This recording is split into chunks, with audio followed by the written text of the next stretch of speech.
हमें तुमसे प्यार कितना ये हम नहीं जानते, मगर जी नहीं सकते तुम्हारे बिना। हमें तुमसे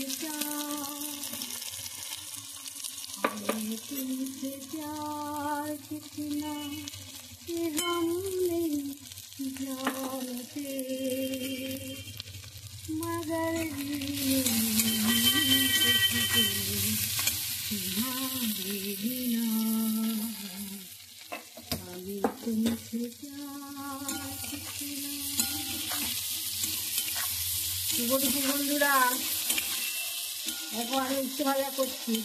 দেখলেই তো, আমি কালো জিরে ফোড়ন দিলাম, রসুন ফোড়ন দিলাম, আর শুকনো লঙ্কা ফোড়ন দিলাম, আর একটু নুন একটু হলুদ দিলাম। আমার মতন তো এইভাবে উচ্ছে ভাজা করো, সবাই জানাবে। এটা কড়া করে ভাজবো, বুঝছো, কড়া করে ভেজে তুলে নেবো। ভাত গরম গরম ভাত দিয়ে খেতে খুব ভালো লাগে।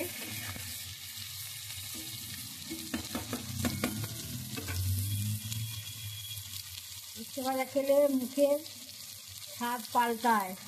সপ্তাহে একদিন দুদিন উচ্ছে ভাজা খাওয়া দরকার, বুঝেছো? উচ্ছে খাওয়া দরকার। উচ্ছে আলু ভাতেও খেতে পারো, শুধু উচ্ছে ভাতে খেতে পারো। আমার তো তেতো খেতে খুব ভালো লাগে, যে কোনো তেতোই বলো, সব তেতোই খেতে ভালো লাগে। পাতা ভাজা বলো, উচ্ছে বলো, যে কোনো তেতো, চিংড়ি পাতা ভাজা বলো, সব তেতো খেতেই আমি ভালোবাসি। আমাদের কর্তা মশাইও তাই, নিম পাতা ভেজে খেতে এত ভালোবাসে। শুধু নিম পাতা, বেগুন দিয়ে নয়, বেগুনটা আলাদা করে ভাজতে হয়। আজকে আমি উচ্ছে ভাজা করছি। উচ্ছে ভাজা আগে খেত না, ও এখন খায়, এখন সব খায়, খেতেই হবে।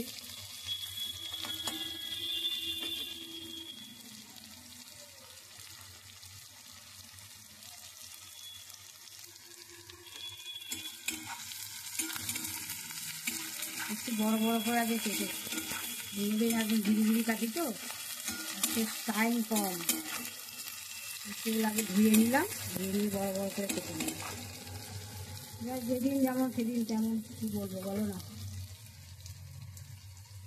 আর বাকি রান্না হয়ে গেছে, এইটাই লাস্ট উচ্ছে ভাজা।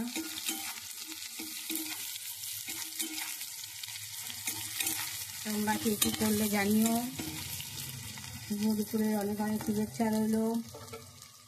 সবাই ভালো থেকো, সুস্থ থেকো। আবার পরে ভিডিওতে দেখা হবে। এটা আমি কড়া করে ভেজে তারপর নামাবো। টাটা।